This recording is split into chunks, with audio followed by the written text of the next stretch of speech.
Hey, John, how are you? Hi, everyone.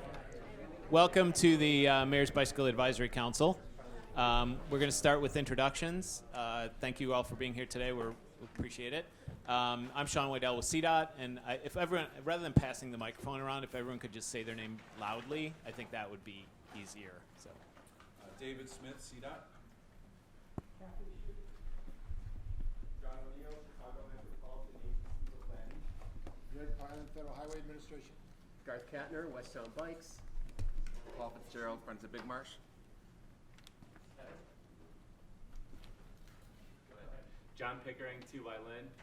Brad Huff, TY Lynn. Heather Schrum, The Daily Line. Terry Warman, AARP Illinois. Carol Maher, I'm an Albany Park resident. We are students from MIT working on a project of tickets. I'm Vivian Young. I'm Ananya. Welcome. Hi, I'm John Stifler with Divi. John Ward with SOAR. I'm Matthew Gladley with City Bureau, live tweeting the event today.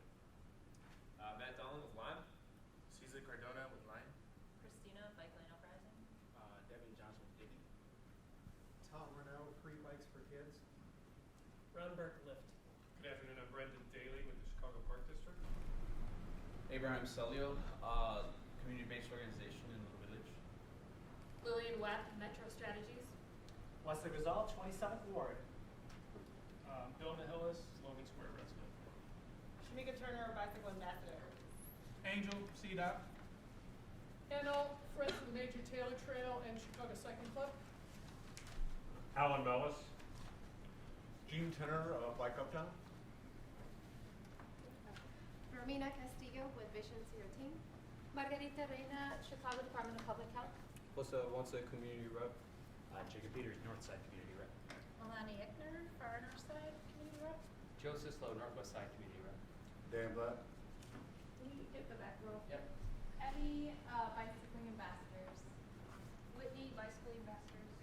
Caitlin, Goodspeed, CMAC. John Mickles, Finance. Mark Burley, City Bureau. Go ahead. You're up. Mickles, Finance. Scott Long, Logan Square. Bob Castigar, 39th Ward, North Park. Matt, Bike Ambassador. Matt, Working Bikes. Igor Studenkov, Street Bar. And I'm Amanda. Amanda Woodall, CDOT. thanks, Amanda. And thanks, everyone else. Thanks for being here today. The first thing on our agenda is the approval of minutes. Has everyone had a chance to look at the minutes? Did anyone have any edits, changes, suggestions? Otherwise, I'd entertain a motion to approve the minutes. Motion approved. Garth, thank you. Do I hear a second? A second. All right, thanks, Amanda. All in favor? Aye. All right, great. Next, we've got Dave, who's going to talk about the bicycle crash and fatality update. All right, thank you. So just taking a look at January through the end of August. In 2018, there were 5 people who had been killed on our streets while riding a bike. In 2019, the number was 0 at the end of August. Unfortunately, had gotten wind of reports of a person who had been killed while biking in Garfield Park this past weekend in the beginning of September. We don't have a lot of information on it at this point. We have not had a chance to talk with the Chicago Police Department and Major Accidents. So do not have a lot of information at this point to share, but did want to point out that there have been reports of somebody who had been killed while biking. Reportedly, again, just kind of going off of what we've seen publicly or heard publicly, it was reportedly a hit and run, somebody driving an SUV. But we will have more information on that at our next meeting in December. So taking a look at some other stats and some of the big picture, we took a look at just injury crashes in general involving bicyclists and found that compared to last year, the number of injury crashes is down 7% compared to last year. and then compared to our 5-year rolling average, it's down 18%. So in 2019, year to date, or through the end of August, there have been 850 crashes that have resulted in a bicyclist being injured, compared to 916 last year, and compared to 850 compared to 1,040, which is the 5-year average. So that is a good sign. Overall, traffic fatalities are down 24% citywide compared to this time last year. So there have been 66 total traffic fatalities compared to 87 last year. That's what's shown on the map. All of the traffic fatalities separated out by mode of transportation, and then the dark community areas are the Vision Zero West Side, or the Vision Zero high crash community area. So downtown, the west side, and then on the south side. So looking into that, as I said, bicyclists, this time last year, there were 5. This year, reportedly 1. We need to get more information. Pedestrians are at 30, based on the preliminary data from the police department, compared to 28 last year. And then a pretty significant drop in motorists / passengers, from 54 in 2018 down to 36 this year. We've also seen what seems to be a fairly high number of pedestrians who'd been killed while not actually in the roadway, either on the sidewalk or in a building, at a bus stop. There's been a few of those. We're trying to dig into it a little bit more to see how that compares to previous years, but it's always very shocking to hear that. And then this year, we've also started tracking motorcyclists compared to motorists, drivers or passengers of a motor vehicle. And I believe this year there have been 7 motorcycle fatalities. So again, not entirely sure how that compares to previous years. It's something that we've just started to track, but we will go back and take a look at that in previous years. Okay, thanks, Dave. Kathy? Are there any figures on scooter bike crashes? Scooter versus bike? Well, have they crashed into any cyclists? I don't know the stats.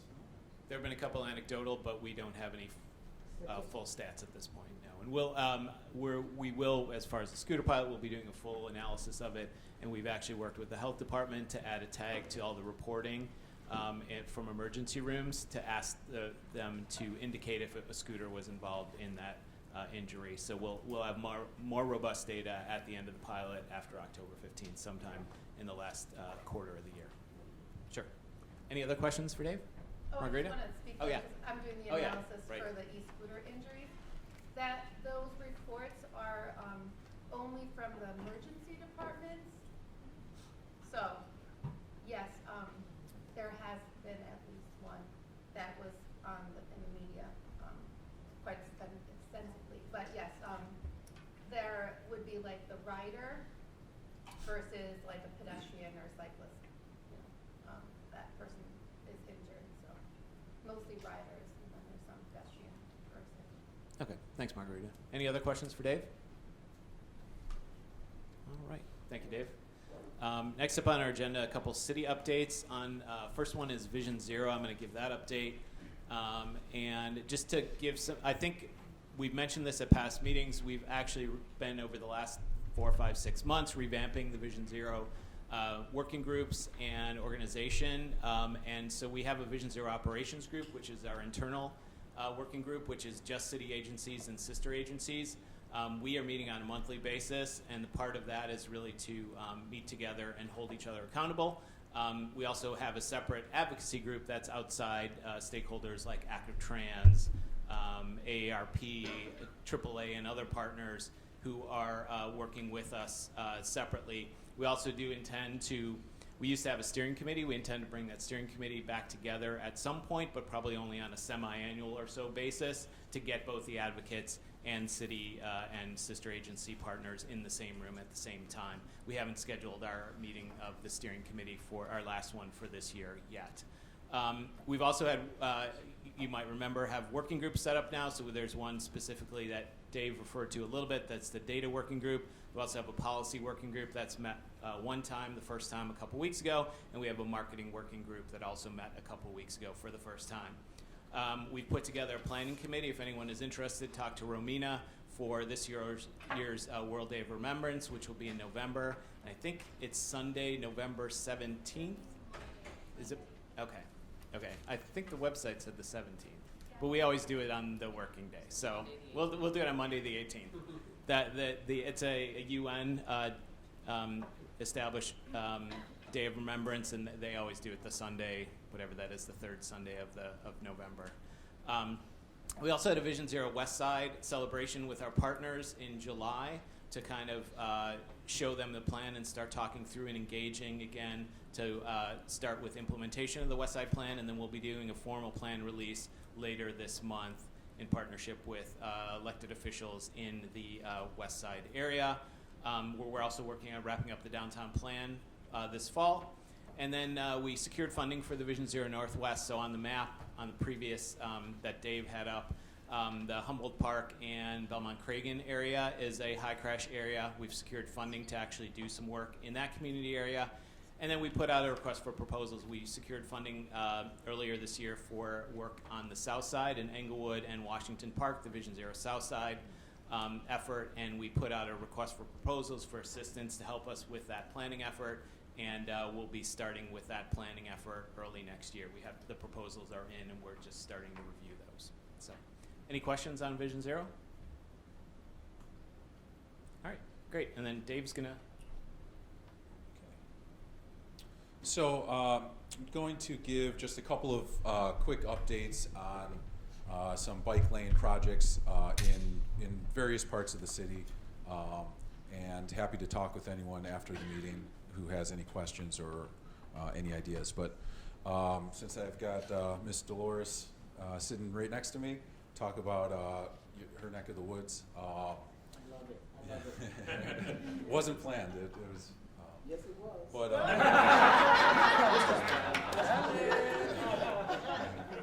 so you know, we work we've worked very closely with Miss Lucas and other folks in the neighborhood. CMAP and CDOT worked on the Riverdale multimodal transportation plan that was released earlier this year that has a number of great needed recommendations, and so this is kind of building off of that. The first project I wanted to highlight is on State Street. So currently there are bike lanes on State Street from the 95th Red Line station down to 103rd. So we are working very hard to extend those bike lanes from 103rd down to 119th. We're trying to get that in this month. And I think we've got a good chance at doing that. State Street from 103rd down to, it'll be 95th all the way down to 119th. Then what we plan to do this winter, this fall and winter, is I'm working on getting the resources on board to focus a lot of design efforts into the far south side. And so part of what we would be designing over the winter and then rolling out next year, hopefully, would be further extending State Street all the way down to 127th, where it ends. We're taking a look at 115th Street, which is the northernmost red line going east and west. So that would connect from State Street and get you to the Major Taylor Trail. Then we are also looking at what we can do on 124th Street, which is a very quiet street. You've got West Pullman Park, and there's a school right next to the park, and again, a great access point to the Major Taylor Trail. So we want to target that for next year, in addition to State Street all the way down to 127th. A big piece of the Riverdale multimodal transportation plan is looking at 130th Street and the connection from 130th to Major Taylor and getting northwest. So we had some conversations with IDOT, 130th Indiana and 127th are all IDOT jurisdiction. Had a conversation with them to see if there were any upcoming projects in their 5-year plan that we could kind of build off of. At this point, there are not any projects planned. So I coordinated a meeting internally to CDOT to see what we can do, within our own team for implementing the recommendations of the plan. So we're going to meet. The plan is to move forward with getting a game plan for design resources to look at a side path on 130th, some improvements, whatever we can do for bicyclists and pedestrians on Indiana, and then also looking at 127th Street, so that's the orange lines at the south. That would connect into the State Street projects that we're talking about, but then we'd also be looking at 127th West to the Major Taylor Trail and Halstead. Will we ever get a chance to connect to the Cal Sab Trail as we're on Indiana? So going south? Time? Yes. So that's something that we thought about that as if that would make sense as part of this effort or a separate effort. I think it would make sense as a separate effort, but I've got some ideas. I think there's some things that we can do. That's something that we're going to be looking at. Well, we're already on Indiana. Already have IDOT at the table. Right. So why not work on the same issue in another direction? The mileage of where CalSag is to where the community is even closer than where the Major Taylor Trail is. Yeah. So I'm advocating to look at both options. I like it. Because those are the two trails that are closest to that neighborhood of thousands and thousands of people that have no trail connections. And I know I'm just reiterating. It's very valuable if you're planning. You might as well totally go for the goals. Yeah, totally agree. We are looking at it, and like I said, we've got some ideas of what might be able to work. It's just a matter of the logistics of going through the process. So appreciate the feedback. Going on to the next slide. Paul.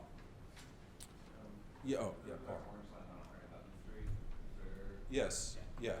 Thanks. CDOT is also looking at has started preliminary design work on a project through the Pullman site that would include bike infrastructure from Cottage Grove to Doty.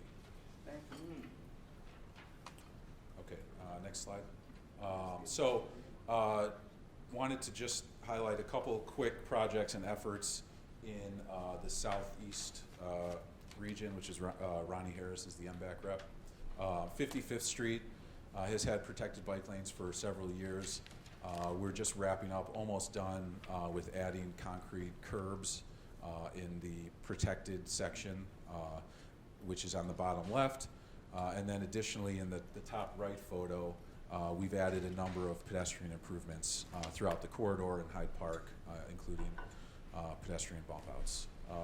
Additionally, in Ronnie's area, we just recently added or extended bike lanes on Root Street, which is about 4100 South.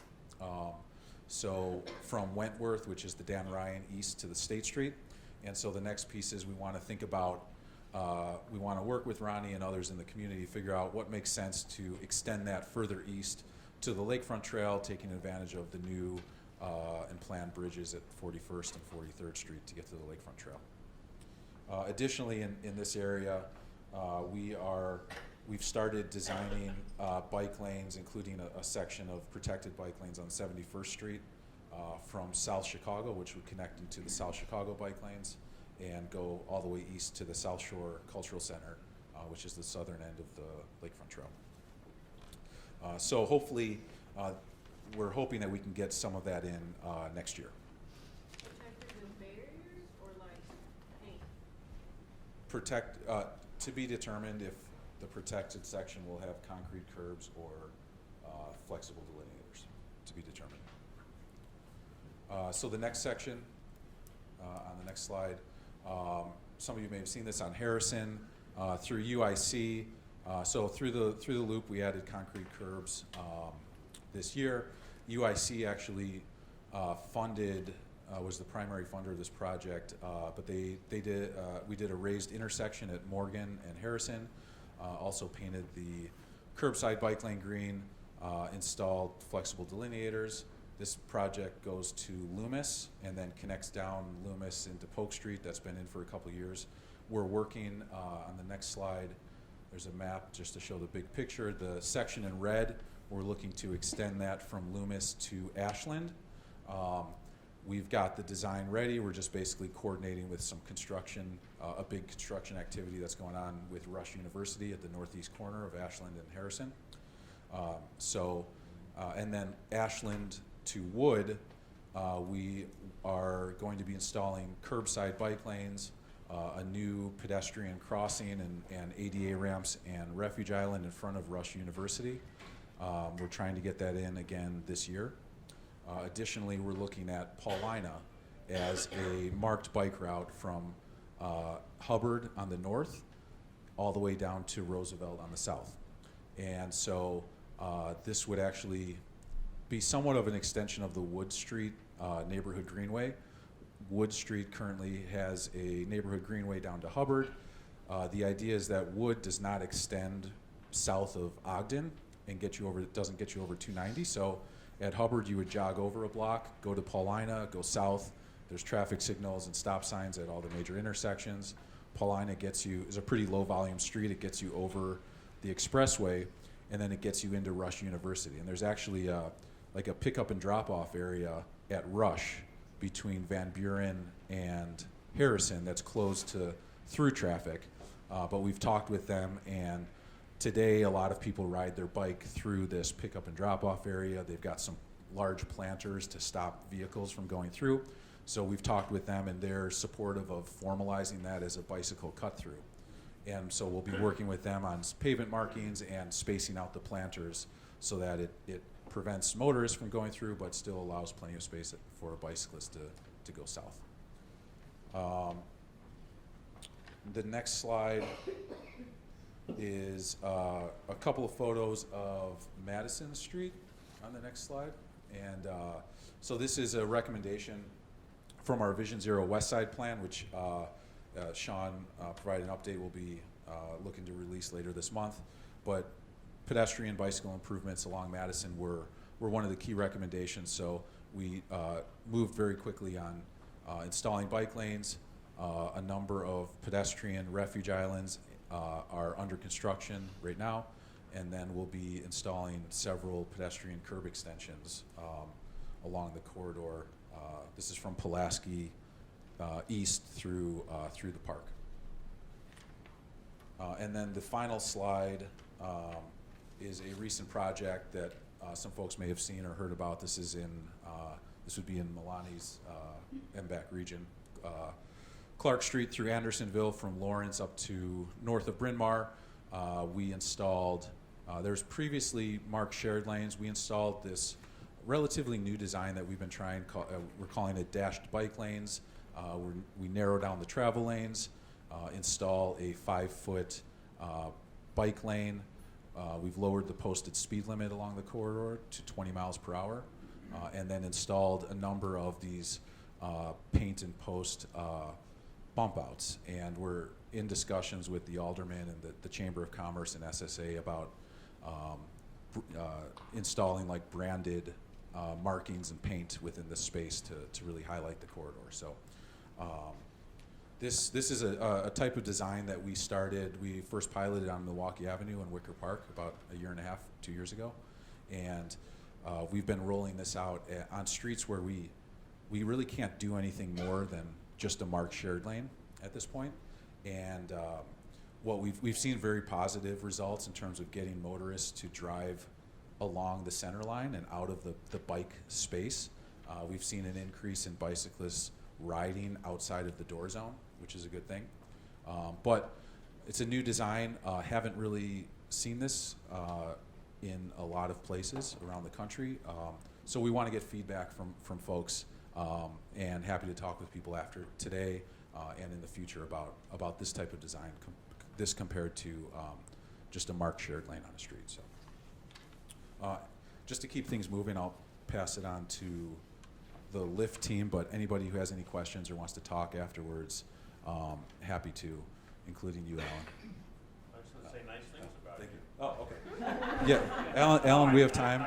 Go ahead. All the time, Dave. I'm sorry.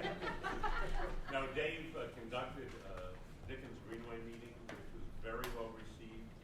I mean, I think, and just the biggest point was, he took concerns from the first meeting and then responded to what the concerns were. And I talked to people who said, I didn't know what my feeling was about this, but after the presentation, I was supportive.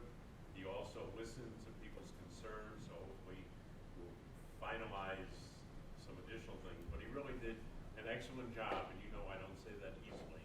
So I just want to thank you publicly and on camera.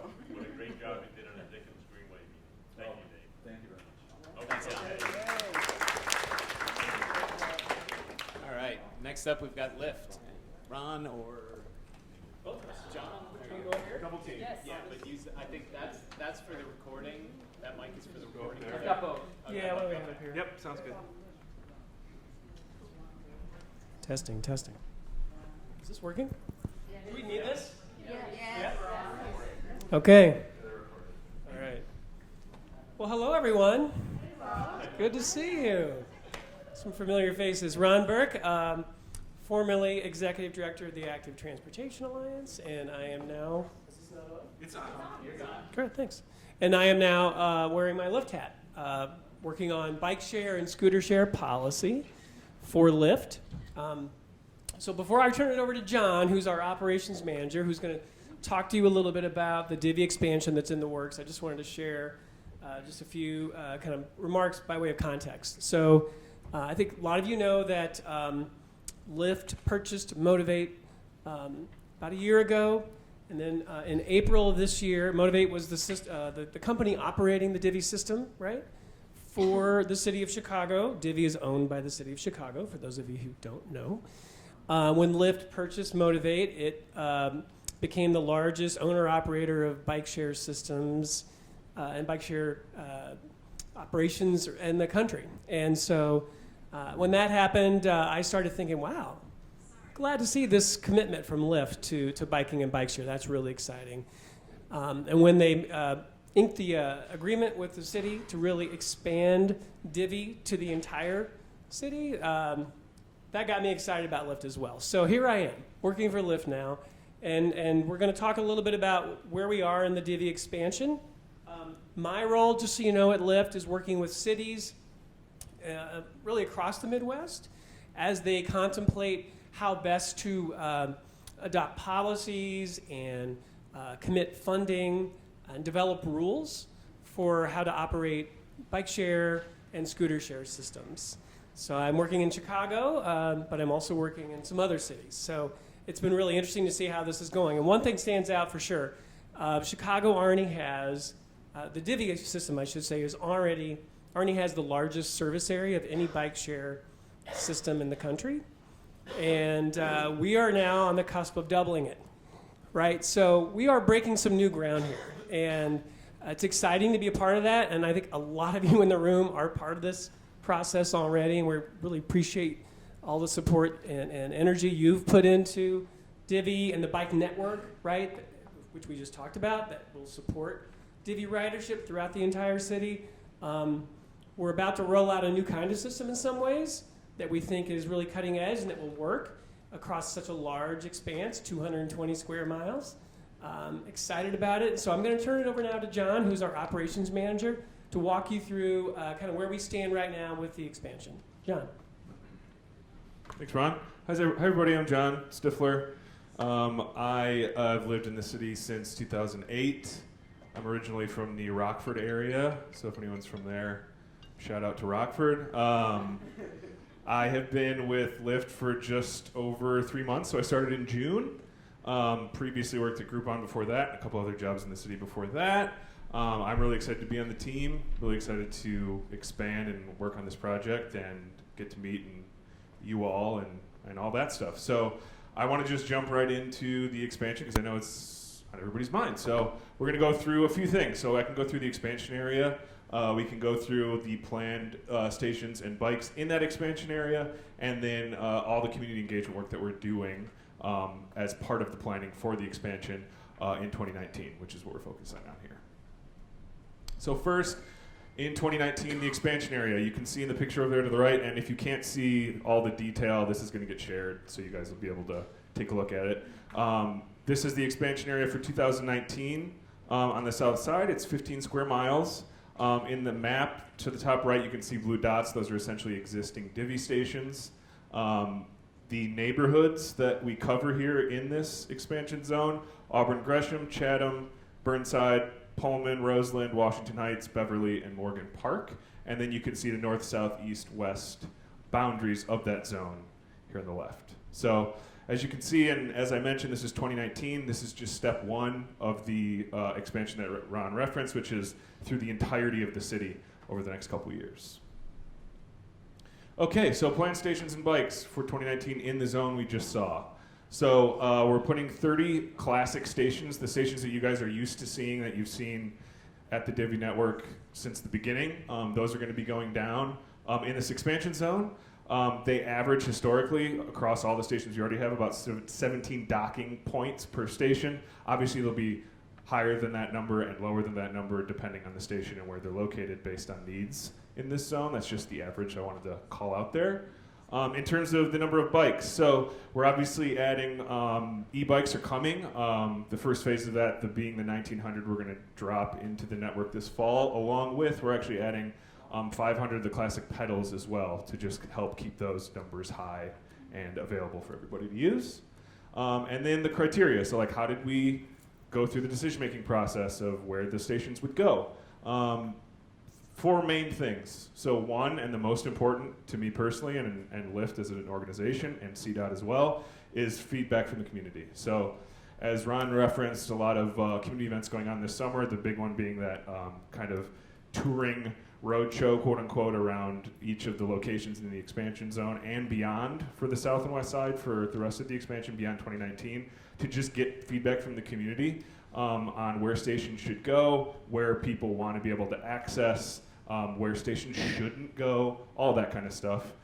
That's the most important thing. And so there's those events going on this summer. We're also going to do some roundtables that are more like focused in with smaller groups from the community, many of the same people that we saw at the events this summer. And then obviously the Suggest a Divvy Station tool on divvybikes.com. So that's been up and running for like 5+ years now. Tons of community feedback on that that's just been ongoing of people dropping in where they think stations should go throughout the city. And as we planned this expansion, we obviously jumped into there, pulled out all that data, and went through that as well. Beyond that, there's kind of some operating principles.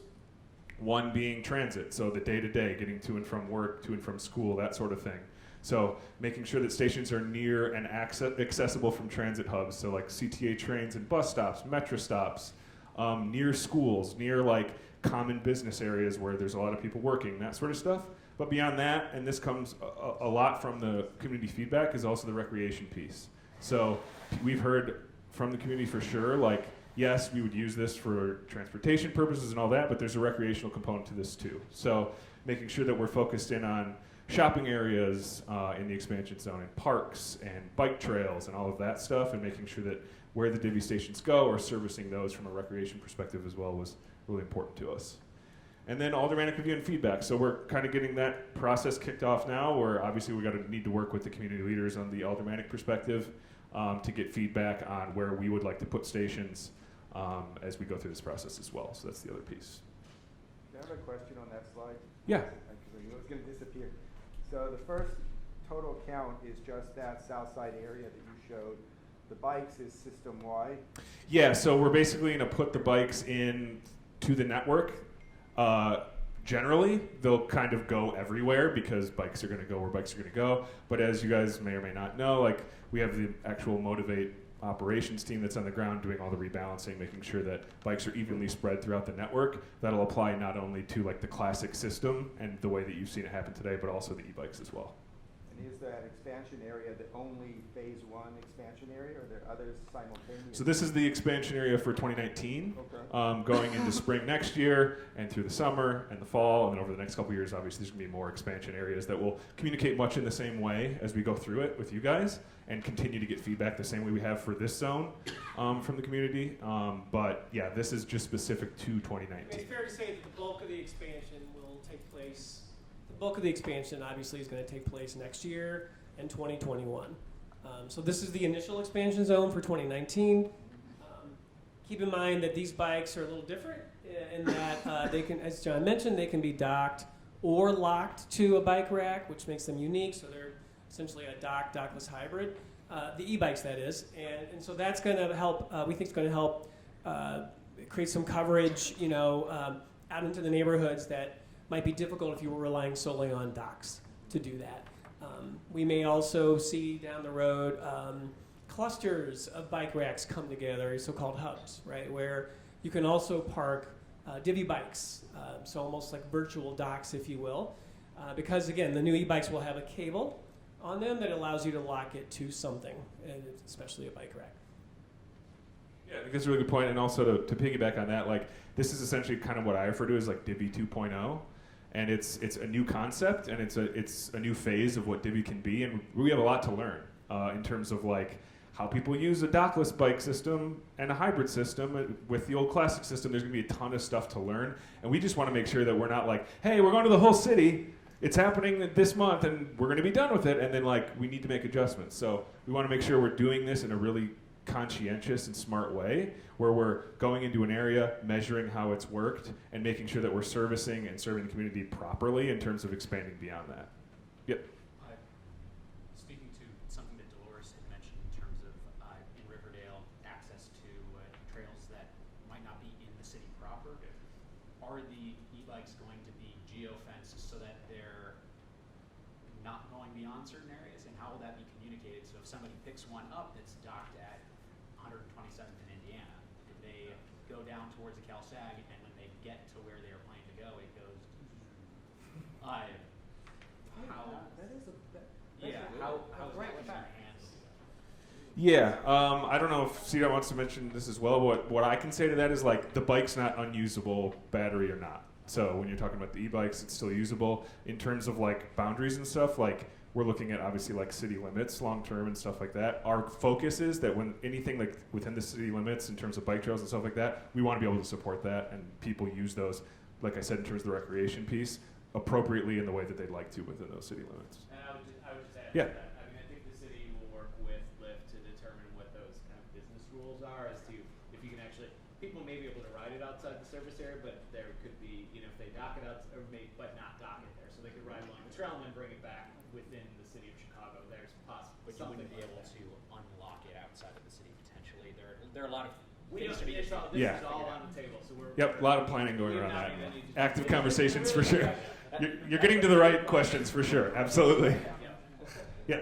I've heard a lot of questions about using the e-bikes in parks because there are park areas like the Lakefront Trail, motorized vehicle isn't allowed. So Yeah. how is that going to be managed? Is it just going to not be electric once it's on the Lakefront Trail, or? Yeah, I mean, and I think that kind of dovetails with.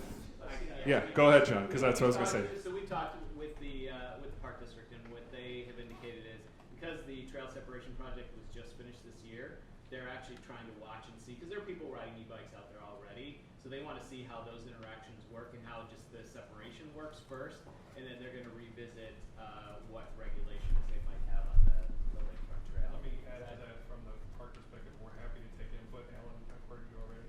But anyone from this group, we're happy to take your input on that. We haven't made any decision in policy, regulation, or otherwise, because as Sean said, the trail separation is pretty much brand new. So we want to get through some time, see how it works, see if there's any areas that we need to tweak. Additionally, I'll say, if you all see things on the trail we should know about, whether it's signage, lacking too much, whatever, let us know, because we're happy to respond to that and figure it out and see. How do we let you know? Who is that? What's your name? Hi, Brendan Daly with the Park District. I will, So that's Brendan Daly. Since with you the mentioned my Park name, I know because a lot of people reported to me they're bicyclists on the pedestrian trail, pedestrians. So I'm happy to hear that you're looking to yeah, and get that someone, meeting. maybe it was over here, asked how. What I'll do is I'll get to Sean so it can be broadcast out the group, an email address or something, some way you can give us feedback, because we're interested. And then if you ever let e-bikes on the Lakefront Trail, you should have another separation. Well, if you can get us Can I- I'll give Ken a call and Give see him a if he call. can help you, all right? Hey, before we take any other questions, if you don't mind, if we could just Yeah, go through the couple two more. other slides. One more thing, though, on this question about e-bikes. So this is a very knowledgeable crowd. Many of you probably know this already, but the city did adopt an ordinance that allows Class 1 and Class 2 e-bikes on the streets and in bike lanes, but not Class 3. So that's, however, the Park District controls trails, right? That ordinance applies to the streets. So keep that in mind as you think about whether and what type of e-bikes you might want to see on a trail like the Lakefront. Let's work through the rest of these slides and then take questions. We only have, what, 2 more? Yeah, 2 more slides. You don't mind? Thank you. Yep. So I just want to get more deep in the weeds on the community event stuff that we're doing. So in terms of like the summer community tour that I referenced, that I think many people here have attended in different areas of the Some city. of you I know have worked with John Today. Yeah. So who knows John Today? Yeah, she's on vacation. Pretty much this everybody. week. She's in a well-deserved vacation right now, which will be back next week. Okay, so the community tours. What were our objectives? Basically, we want to continue to build relationships, educate community members about Divvy as a program, and as well as what we're doing in terms of the expansion this summer, and the new e-bikes themselves.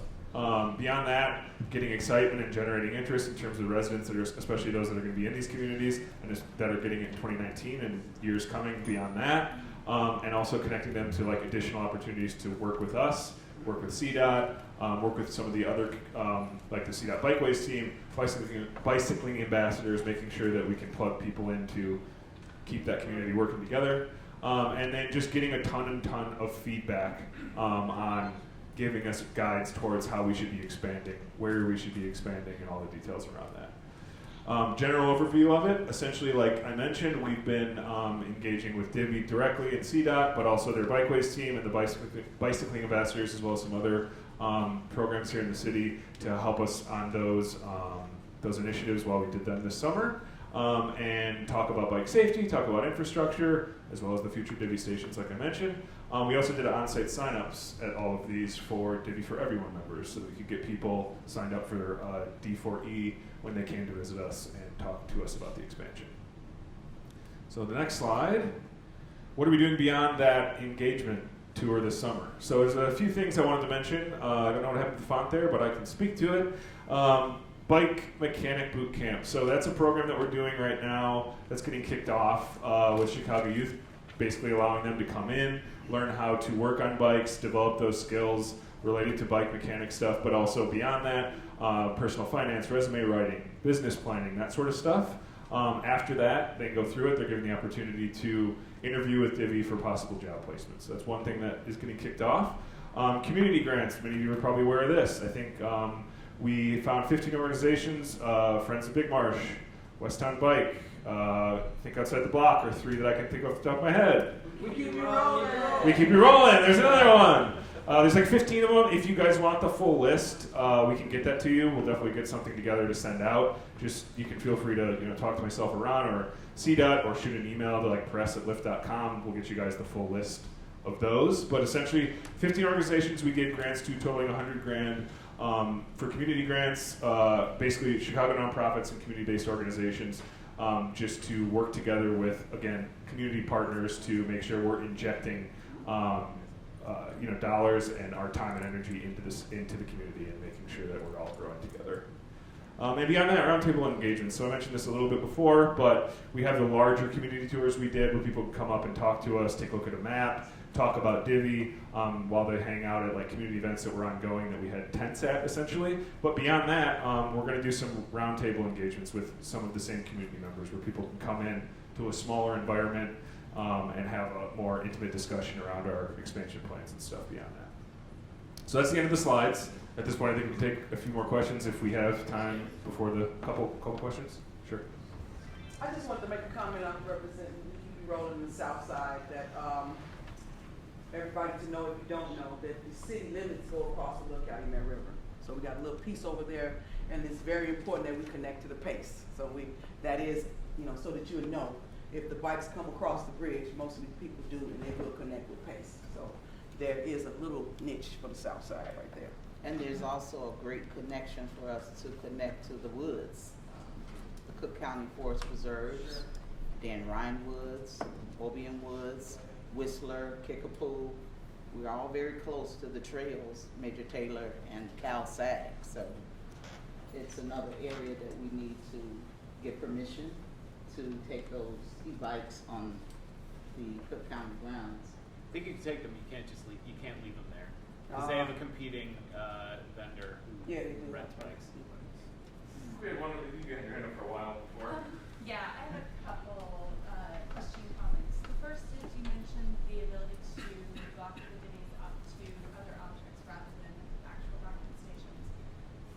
I could be speaking out of turn, but I think a lot of residential areas, especially in Chicago, lack any sort of like parking object whatsoever. So I would like to know how Lyft is going to help support bike racks throughout the community, not just at shopping areas, but actually getting them into neighborhoods and what the city's going to do to facilitate that as well. I can answer part of that. I mean, the city has a robust bike parking program. We've got money for over 5,000 racks. I think John, my bike parking manager, has been working with Ms. Lucas to find some locations down in Elk Gardens. Golden Gates. Right, and Golden Gates. But we have a website that's bikeparking.chicagocompletestreets.org where people can make suggestions. Those that do not cost anything to the residents or to the neighborhoods. They're all free and they're paid for by federal funds. So thank you, CMAQ dollars. And then I think Ron, alluded to this. We'll also be looking at what we're calling hubs, which is bike parking opportunities that kind of like the bike corral. We're still figuring out exactly what it is and how they work, but it'll be a virtual station where there will be, parking for multiple bikes in neighborhoods. And the nice thing about those in concept is that we can put them in corner clearances and other places where we couldn't put a traditional station. So we're not taking out any parking because we know vehicle parking is a God-given right. So we're not going to do any parking, and I got that all on video, great. So we won't be taking out any parking, but it allows us some flexibility to put additional bike parking options specifically for daily bikes. Yeah, and I would just add that part of the assessment that's ongoing right now is to make sure that there's going to be sufficient parking.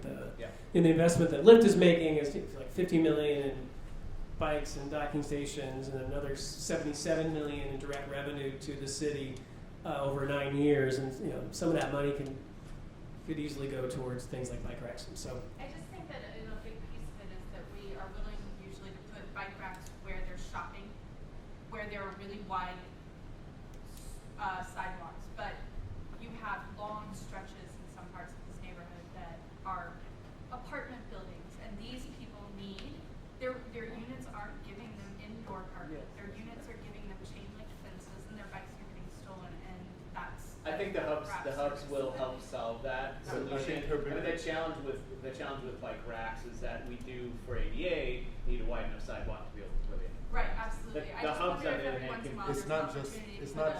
He's talking about bicycles. Right. Well, and that's a nice thing about the hub idea, from what I've heard about it so far, is that anybody can lock to them because they're really just upside down U-locked. Hub or virtual hubs? So no, we'll have more details. Yeah. I don't want to go down the rabbit hole, but we understand that will be a constraint and an issue, and we're working on solutions. And I can tell you it's also an issue in other. It's coming up in a lot of cities, so it's a real something we really need to make sure we deal with. I agree. So then the second question was around families. So Divvy is a great resource, but we know that women especially tend to trip chain and are the primary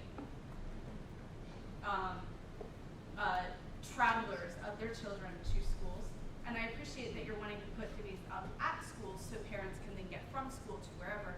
But I'd like to know what Divvy is considering in terms of cargo bikes, family bikes that allow people to get around, because I've seen a lot of people on the west side riding scooters with their kids on the scooter because they can't get there anywhere. There's no transportation, there's no routes, there are no good pathways, and they're on Lake Street with their kids on a scooter trying to get their kids down the street because they need safe paths and they need routes.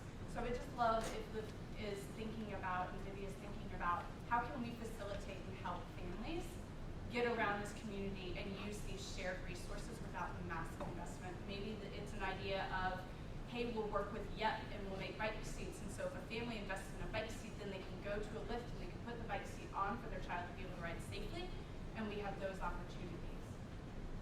Yeah, no, integrating kind of unique, relatively unique bike designs into a bike share system is definitely a challenge. It's not impossible. You know, some other places are pilot testing some strategies. We're working with the city to develop an adaptive bike pilot program for next year, for example. So that's something that I think we'll need to continue to look at and evaluate as we go along. I don't think it's off the table, but I honestly can't recall if that was part of the agreement. There currently are no plans to modify the Divvy bike design to be able to carry more than one person. Right. There Right currently now are no plans you're to do that. missing Your idea for partnering with another company that maybe manufactures something that's specific, that can work, that is going to be safe and proprietary, that's a great idea that I think could be explored. But it's not something that's currently in the works. Okay, I'm getting the. Yeah, it's 4 o'clock. We should probably. We're getting up here, but I'll be around for sure. If you want to. Ron and John will be around. Yeah, and Amanda and Sean as well. So we should wrap up. You'll be seeing me again. So. Absolutely. Thanks, everyone. Thank you.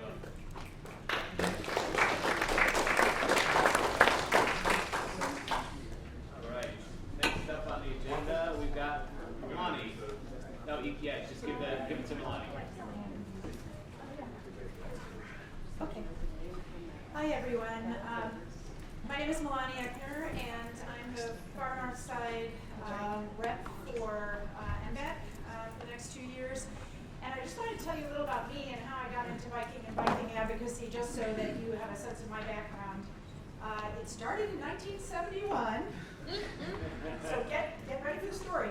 I got a certificate for my January birthday for that I was going to get a bicycle, 20-inch wheels for my parents. And it had little monkeys on the certificate, so I had this association that actually monkeys were what rode bicycles.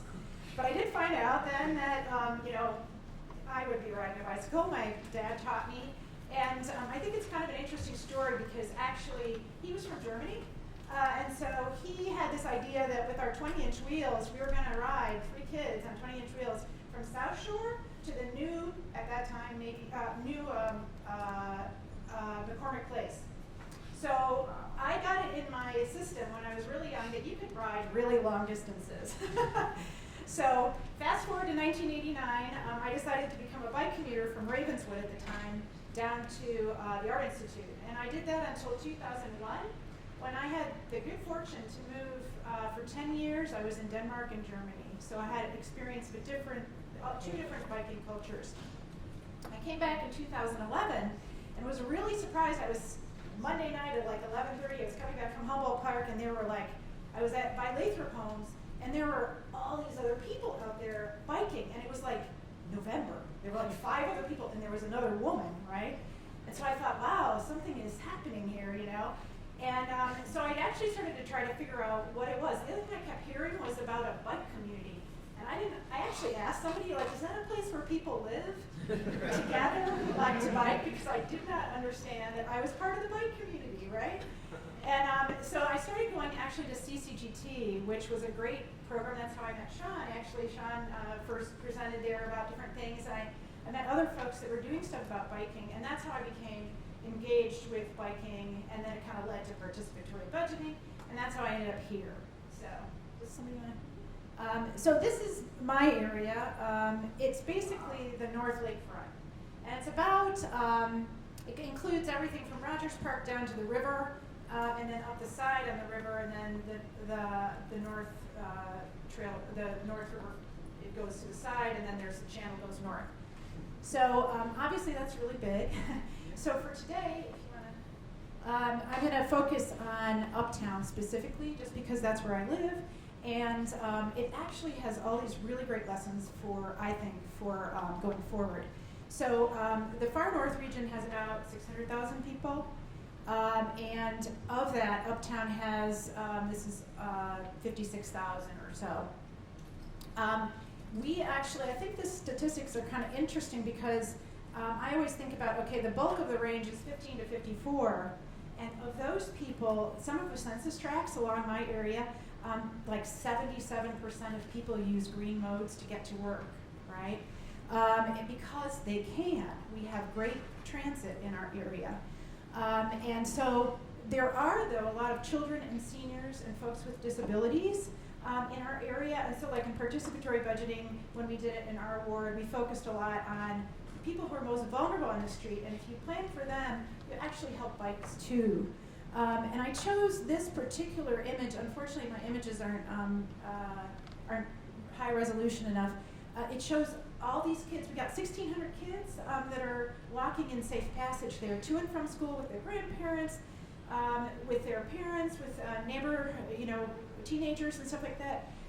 And they're really modeling this sustainable lifestyle that everybody would really like to see other people modeling. And literally, like the census tract I live in is 61% kids in poverty, right? 41% adults in poverty.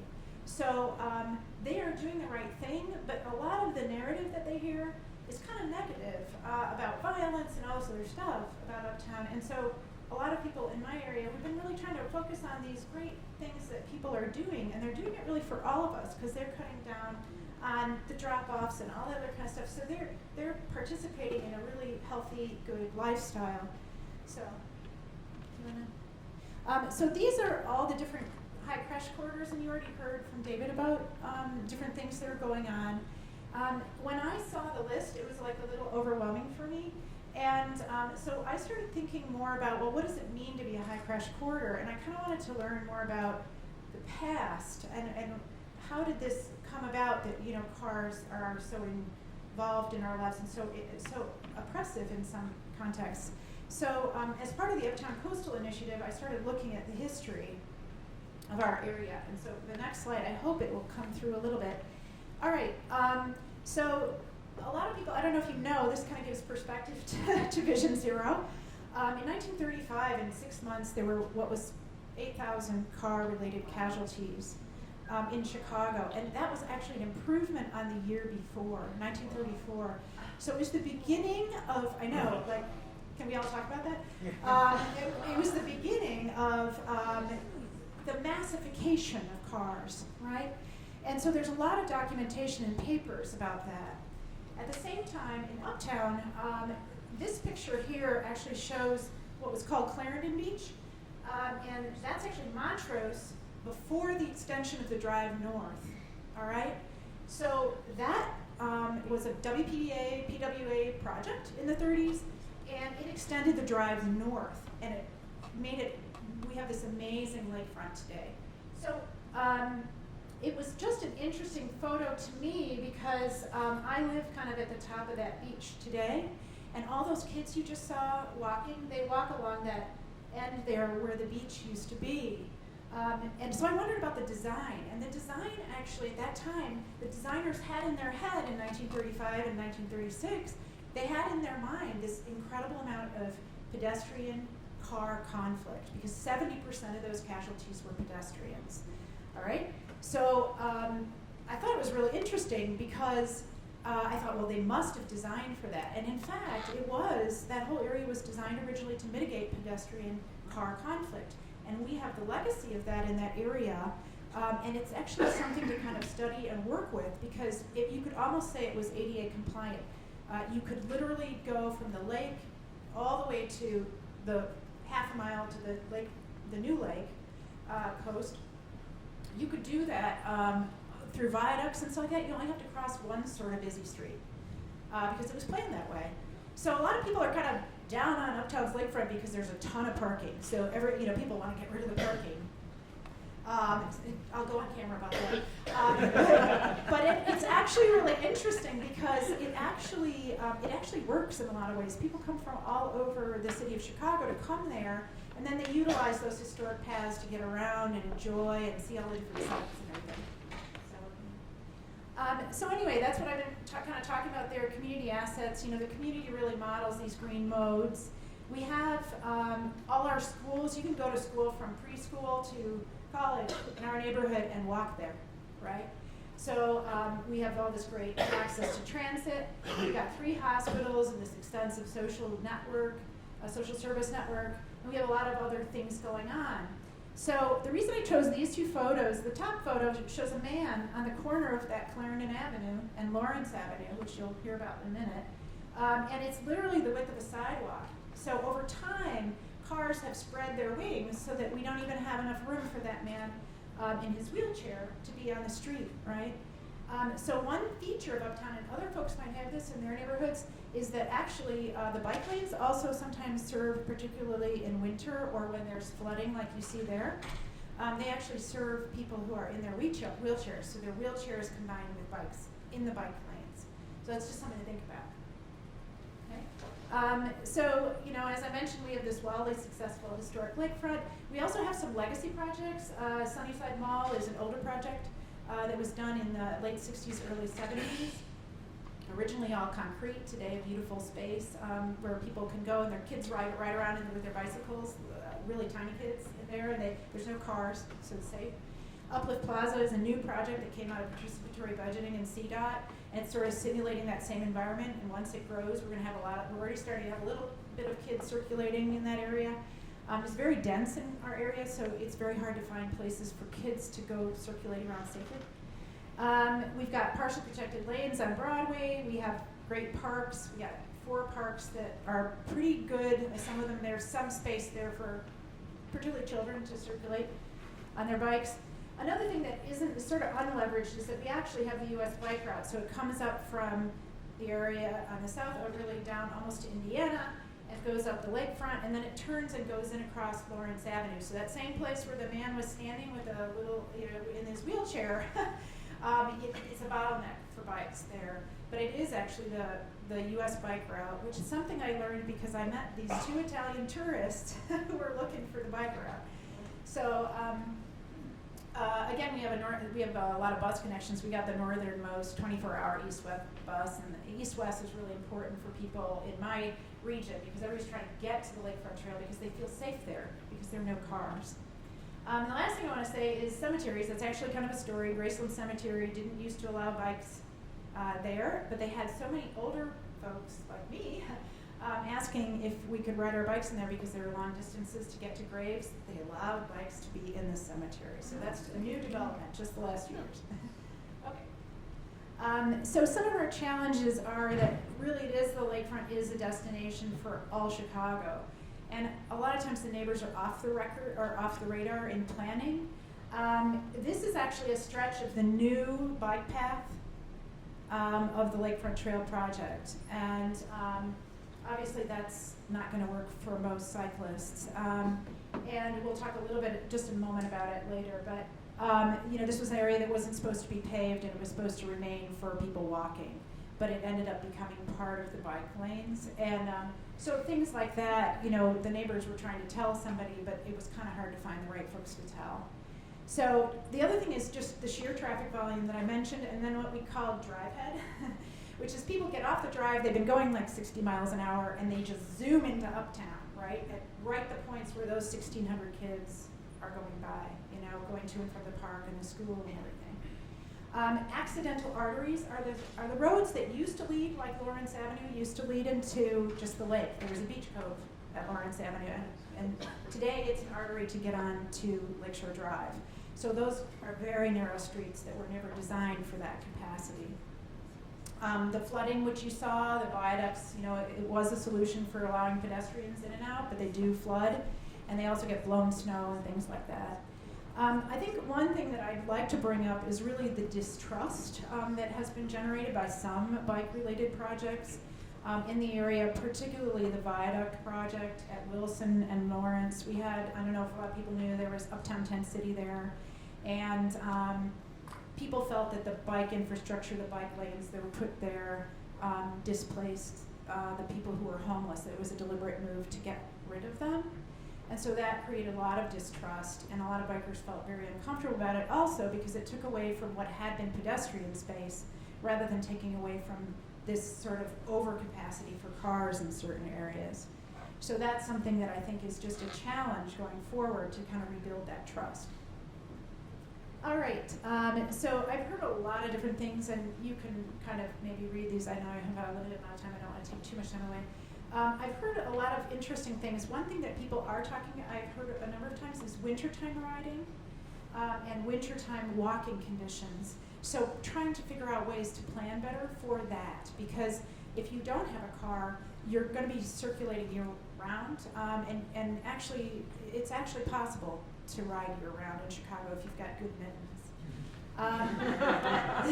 You should see mine. I look up. So the North Lakeshore Drive study project designs are also a big concern for everybody in that area, because there's a project going on right now, and so far the designs don't show much for pedestrians to mitigate issues that we've had before, and might even worsen some things by adding cars to the mix. People really want ways to get to the lakefront with their bike, with their cars, with their strollers that don't involve having to even hear cars. So there's a big concern about that. And then the other thing I've heard is that in Rogers Park, people really want to extend the Glenwood Greenway. So those are just some priorities that I've heard from people. So next steps going forward, I wanted to explore the possibility of a meeting with the North Lakeshore Drive study project and anybody from this group. I've already talked to them about it, and they did seem kind of open to the idea to specifically talk about what's the best thing to do about bike on off to the new lakefront trail, and then also other things that would be impacted by that. And then explore the possibility with the Park District, and I think Brendan has gone, but of actually, there's a petition online that has over 200 signatures about going back to the old routing of the Lakefront Trail between Montrose and Foster.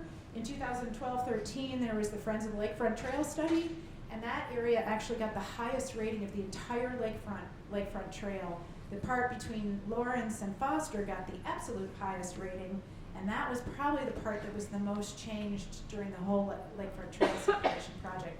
So that's just those are two things that I'd like to kind of work on with the community and trying to connect people up to the right people, right decision makers, both at CDOT and then also at the Park District.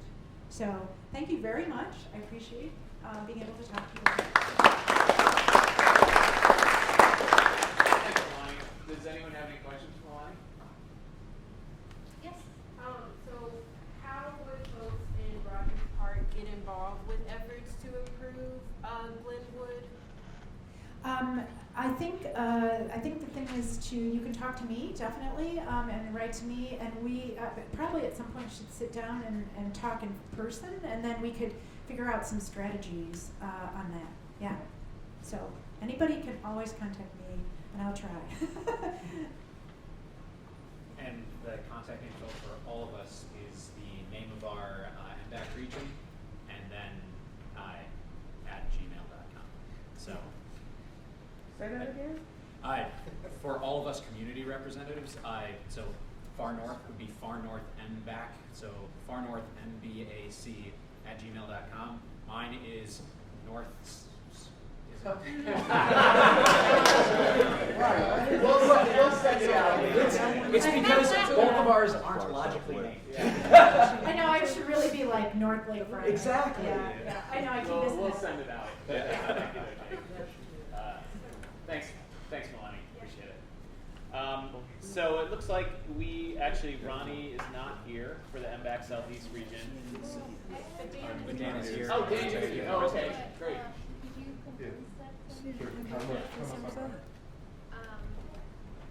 10 minutes? 10 minutes? Yep.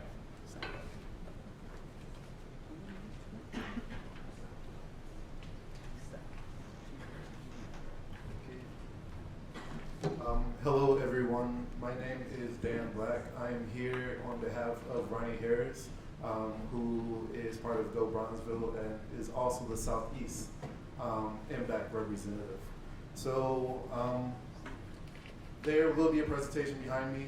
I'll be talking kind of like above that, so like you all can read it if you like, but I'm kind of here to be Ronnie's spirit and make sure that this message is out there. Thank you, Milani, for your background. I think that's a good place to start. A lot of the people around this room know who I am. I've been around these circles for a number of years. I've worked with Divvy, I've worked with Slow Roll Chicago, Friends of Big Marsh, Jump Chicago, many different other community organizations around this room and around Chicago. And so I've been very interested in mobility, as well as connecting communities that aren't in this room to people in this room and the resources that are in this room. And so talking about the Southeast region, we are talking about about 8 different communities, and it could be even larger than that, depending on how you break it up. And so it goes from Chinatown all the way to South Shore to South Chicago. And when you dive deeper into it, these are very separate communities, but they're all, they have an all underlying current. And I'll be talking about that again later, but those are the community assets that we rely on, that we're talking about, are the people, the history, and the perseverance. And so that is what makes these communities the communities that they are. That's why they still exist. But going back to the beginning, the Southeast region, as Ronnie refers to it here, is the gateway to Black Chicago. Chicago would not be the city that it is without the Great Migration. Just in 2019, that was the 100-year anniversary of the start of the Great Migration. And so thinking about right now and the city that we live in, we have to really think about the repercussions and the effects of that migration and how that affected Chicago. The Southeast region of MBAC, you'll see that it's bounded by the Lakefront Trail to the east, and on the west there are expressways that affected the communities tremendously. And like you look at an area like Chinatown, that community was almost split in half, and they had to fit themselves within the bounds of the expressway. And even they were displaced from their original area, which was downtown. And so just thinking about displacement, thinking about how it affects mobility. So you can go to the next slide. So community-based data, segregated by design, Chicago Southeast side. It's really hard to think of Chicago not segregated, because every community you're gonna get hit with that. But specifically the Southeast side, just because there are so many, just looking at the names, there's Kenwood, there's Hyde Park, there's Washington Park, there's Jackson Park, Kenwood, these are all names of people, individuals that once owned this land, and it was then split up and subdivided again and again. That's the story of Chicago. But we are now trying to live in it in one community a lot of the time. And so how do we do that if we cannot, can you go to the right network? Sure. Thank you. Sorry. How can we do that if we are faced with locks on fences that we're trying to get to the lakefront? I mention that just because this is a very important issue. How do we, if we're in a wheelchair or if we're on crutches, how do we get across the sidewalk if it's flooded, if there is no affecting us? And so these are things that affect us every day, no matter where we're at, no matter where we live. But this is a very pertinent issue on the Southeast side because of the numerous amounts of black and brown people that live in those communities. And talking about like right now where we're at in Chicago, you know, a lot of these areas, Washington Park, Jackson Park, Kenwood, South Shore, like they're facing increased amounts of gentrification and displacement. One of the reasons is because, well, not one of the reasons, but right now the Obama Library is really a tremendous elephant in the room. And so that is starting conversations that, well, the conversation has already been taking place for some say decades, but it's really starting to come up about things like the community benefits agreements, things like how do the community really be at the table. And so I kind of skipped over a couple of things, but there's high crash areas. A couple that Ronnie pointed out was the South Loop. So East Wack on Cermak. Cermak is one of the most important streets in Chicago. Like it's extremely dangerous to get from Halstead to Michigan Avenue. McCormick Place is one of the most important places in Chicago from an economic perspective, but it is dangerous to get there by bike, by walking. That makes no sense, that there are millions of people that go into the McCormick Center, but people from 3-4 miles away cannot bike there. That is a shame. And not even bike there, but bike to the lakefront, which is our most important resource in Chicago, some would say. Other areas is Garfield Park. I mentioned the Obama Library.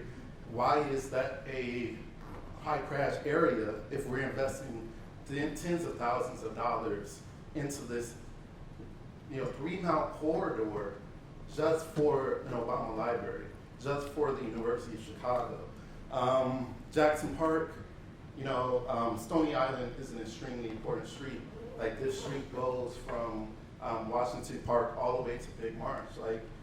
We need to make sure that people that live in those areas can get to Big Marsh if they want to get there. Or if someone that lives around Big Marsh, if they want to go north. I have been put on the expressway myself via Google Maps because I wanted to go from South Shore to Big Marsh. I'm an experienced biker. I've been biking all over Chicago.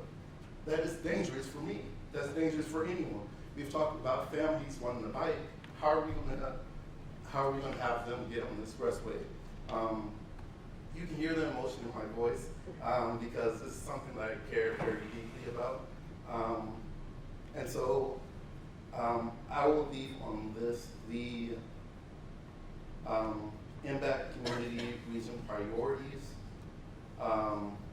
That is to network, that is to educate, that is to organize and to activate. I mentioned the community assets, and I'll just relay that again. It's our people, it's our history, and it's the perseverance. And more importantly, it's our land.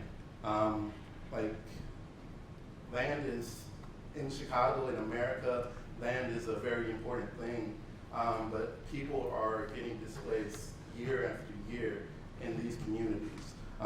And while it may not be the prerogative of CDOT to make sure that these communities stay within their communities, we need to do a better job to make sure that using the tools of mobility and active transportation that we are doing what we can to keep these communities in their community, or keep these residents in their communities.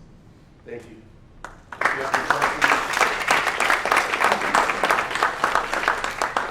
If you have any questions for me or Ronnie Harris, you can email the southeastmbac@gmail.com. I would like to, if we have a couple more minutes, It's kind of more agenda items. Okay, no problem. Is it related to this? Or It is. Oh, It's okay. related to our. Oh yeah, go ahead. Yeah, I'm we sorry. actually wanted to have a conversation. I don't know if we'll have time for all of it. We wanted to have a conversation about the presentations that we just did, just kind of get your feedback because we are kind of in a vacuum and you all have a lot of expertise. So I don't know if you want to. Yeah. So what key facts and figures stood out to you from the presentations? The one thing for me was Melania's slide about the historical 1930s crash data, which is tremendous. So anybody? Courtney? Melanie, I liked in your presentation that you quoted the percentage of people that use sustainable transportation and also giving figures around how many people are in a particular area. Anyone else? Did something, particular image that caught your eye, or? I just like the way that you're giving sort of putting things into context and with regards to sort of the dynamics of your region. And as we discuss a lot of the quantitative issues and such, that this gives us a balance of perspective as decisions are made in the body and the consensus is made, that having each of you do this type of presentation helps to give us sort of a context of how that can decisions about making safer streets or safe bicycling can affect the overall culture of your respective communities. I think that the historical context and the community context are so important. As somebody who runs those numbers that you get, right? That is what is really telling and to tell the story of you guys in your communities, because that will really shape what is missing, because that data is very important and that's not available to especially people in government. So that's very, very important. Thank you. I appreciated the fact that you included the issue of accessibility and how people on bikes may end up interacting with other types of users in bike lanes because of things like flooding or sidewalks that are blocked by snow or ice. I see that a lot on the far south side. Okay. The Vincennes bike lane does not get a high volume of bike traffic, but in the wintertime when adjacent sidewalks are unusable, I've seen old people with shopping carts, Yes. moms with kids in strollers, moms pushing shopping carts, people in wheelchairs, and I look at that and go, I look at that from the train as I'm passing overhead and think, even if there aren't people down there riding bikes now, I'm glad that these people who need a safe place to be able to walk have this bike lane. Only we can get people to shovel their sidewalks. Oh, Jake, some of these are either abandoned. Right. That part. Or straight up city property that never gets shoveled. Yeah. Yes, or That's metro. Yeah. All right. Another question that we have is, where did you find yourself feeling excited during the presentation? Where did you find yourself feeling excited during the presentation? Especially the historical part, I thought was really interesting, and then sort of like how things change, like especially in like uptown, like how things change and what causes things to change, and how does that affect what's going on right now. I think that's really interesting. Yeah. Alan? What excited me is your idea of challenging the new bike lane, that you guys haven't stopped fighting for what you think is right. I like the presentation of two different neighborhoods. They were very different in very different sections of the But city. we're connected. We are connected. So I thought that was a good contrast.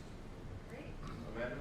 I was excited to hear that people want to eliminate parking anywhere near the lakefront, but I also wanted to say that I think the conversation about, something that in these presentations today and also in the previous ones that we've heard so far this year, the conversation about demographics, the conversation about race, the conversation about economics, and particularly what you've highlighted about segregation. I think that that's really important, not just for us to hear, but for everybody in this room to hear, and for those conversations to be integral to the discussion about biking and bikes. So I appreciate hearing about it here and also in all the other presentations that have come forward. Yeah, I'd also like to add that it's bigger. That it's not just bikes. It's every single thing. Of course not, but we have can this influence is impact. one little part of the world. This is like the piece of the world that we can help. So, thank you. Yeah. So, was there any point at which you found yourself feeling concerned when we were presenting? Jake? That there's a high crash corridor that Dan Black specifically highlighted, that the wonderful people at CDOT put forth a presentation for including a protected bike lane, and an alderman killed it.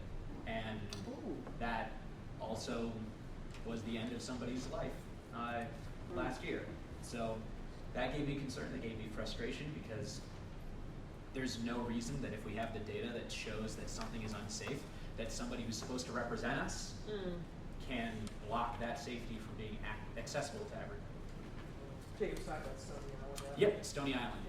Anybody else have areas of concern? I mean, that's a pretty big one. Yeah. Well, I just wanted to add, as he's connecting and making a reference to the automatic review, that is very concerning for us on the far south side of where we get the big marsh, and making sure that we are heard. I appreciate David's and the presentation that you did, and hearing us, because I was a part of all of the expansion, and I saw that in the feedback that you listened. And so I'm hoping that the safety is intertwined in any new developments and projects, because on the south side we noticed that stuff get done and then you gotta go back and put some safety stuff in. Stuff get done and then somebody get hit, you know, that type of thing. So I really appreciated, you know, that experience that y'all represented us, heard, listened, and what you was able to present. I'm so sorry I missed the Bronzeville presentation. I was in the hall trying to rub elbows with Ron to get more leverage on his biking boot camp. So if anybody is working directly with that, can you speak with me before you leave? The Divvy Bike Boot Camp that's going on? Johnson A. Johnson is the person who has all the information on that program. I keep hearing that, and I am in touch with her. There you go. I do ultimate outreach, and thank you. Well, so I also am concerned about Stony Island. But what concerned me in this presentation is the ability of anybody in this room or who shares what I believe our opinions are, to uncouple the idea of redesigning Stony Island from gentrification and displacement. I would suggest that Stony Island, as somebody who is on Stony Island multiple times a day, making that safe for cars to not drive in restaurants would be into restaurants would be amazing. That happened twice this fall. It's the only stretch of 3 miles in the city that has 3 choke points that go from 8 lanes to 4 lanes. It's insanely poorly designed. Businesses are inaccessible regardless of your means. So again, I am very, as a South Shore resident and as the director of Friends of Big Marsh, I'm super concerned about displacement, and I don't know how we get the Stony Island discussion going. And I don't know if it comes from MBAC, to be honest. I think MBAC should be involved with that, but I'm not even sure who has the political will to actually change the way Stony Island looks right now. Thank you, Dan and Melanie. We should probably move on just in respect because it's almost 4:40. So I have one more quote. Yeah. This is from Martin Luther King. The arc of the moral universe is long, but it bends towards justice. That's it. thank you both.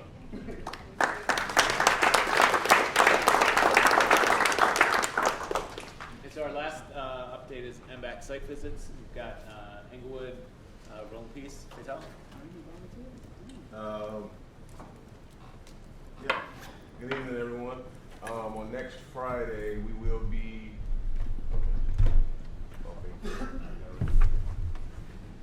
Next Friday at the CTA Green Line parking lot, we will be doing our 4th Rolling Piece 4.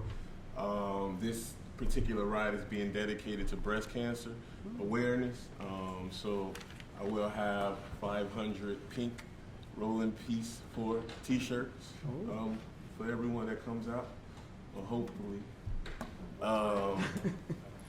Last time we experienced a little bit more than 600, so not sure how the numbers are gonna turn.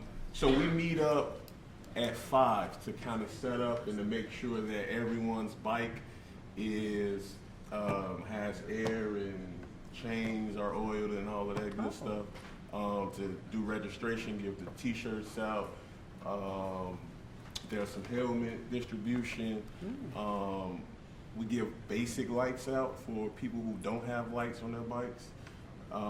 And water, Nutri-Grain bars, all of that kind of stuff. And so one of our biggest barriers for this ride is, as it grows, keeping the youth kind of like when we're going through these streets. So we kind of need bike ambassadors and more people that know the streets and how bike rides kind of work. I actually requested 30 officers this time to kind of help with that. But of course, it's always good to have actual cyclists present to kind of help facilitate the ride. So we roll off at 8 p.m. and the ride is approximately 8 miles through the greater Inglewood community.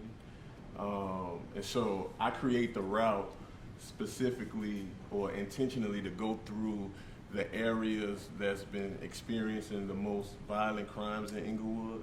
And so at the second rolling piece, the 7th district commander reported out in a meeting with the mayor's office that there were no violent crimes reported in the entire district the entire day of rolling piece. And at our last ride, rolling piece 3, there was only one call of service. And in the whole district, there was no violent crime.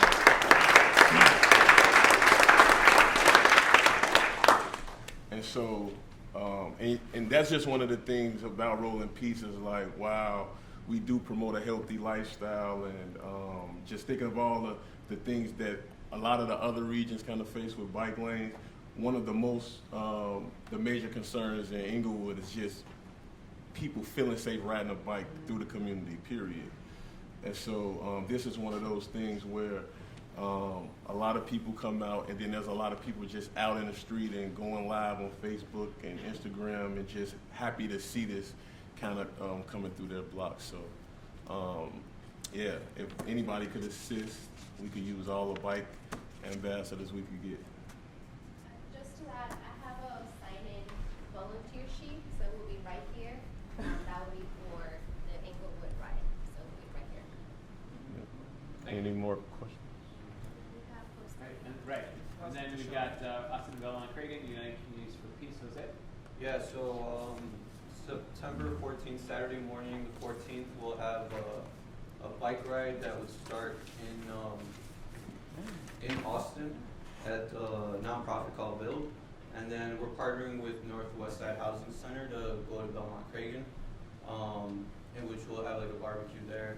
And then the next Saturday will be kind of vice versa, going from Belmont Cragen to Austin. And we're hoping to just use that as an opportunity to have a conversation between both communities about the safety of communities, but also like how to formulate and have an agenda that has consensus from both sides on what we can pursue when it comes to pedestrian and bike and cycling safety. Thanks, Jose. Well, thank you. That's all the agendas. Is there any public comment? Anyone have any final? Yeah.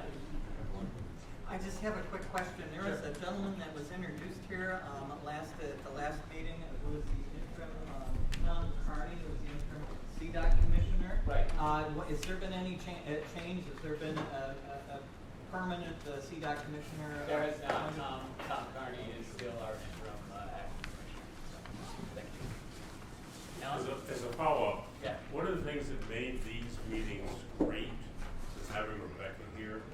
So I hope you, Sean, no offense, can encourage the acting commissioner to attend both MBAC and IMPACT.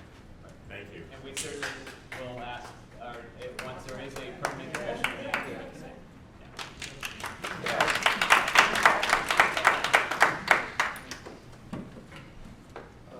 yeah. Sorry, I would like to see, like, I know that the Davie expansion is going to take years, But it's going to take years. It's going to take years, no matter how many number it is. But the Austin, so when Divvy expanded to Oak Park, there was a small sliver of Divvy going through Austin. That is insignificant to those communities.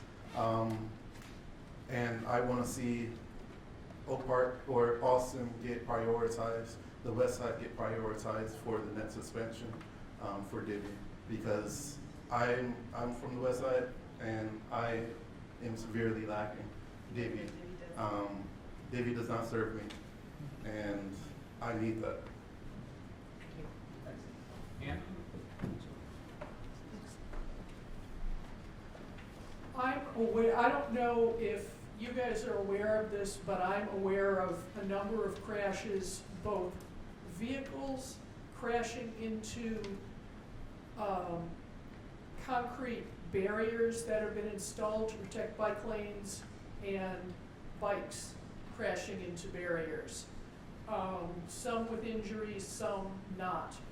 A friend of mine had a bad crash last week on Elston near Division, and I have a couple of questions related to the concrete barriers there. One, why are they so low in that location? Because the lowness of the barrier, which is more like a rumble strip there than a curb height barrier like we have in other places. Also, in some of these locations, at least at the leading end of it, lack of visibility because these are not painted. Say, painting them yellow, for example, lack of visibility has contributed to crashes in some of these locations. The one I'm aware of that happened last week, she came around the corner from Division onto Elston, had to veer out to avoid a vehicle that was parked blocking the entrance to the protected bike lane. As she came around the vehicle, she hit the edge of the concrete barrier and ended up turning sideways and losing her balance and crashing. And this wasn't just a little bit of road rash and a few bruises. She had a fracture and ended up needing surgery. Is there any possibility of modifying this location and other locations with paint to make them more visible, and also this especially low one, modifying it so that this particular type of hazard doesn't exist in the future? Yeah, well, Ann, let's talk afterwards. Okay. I'll take some notes.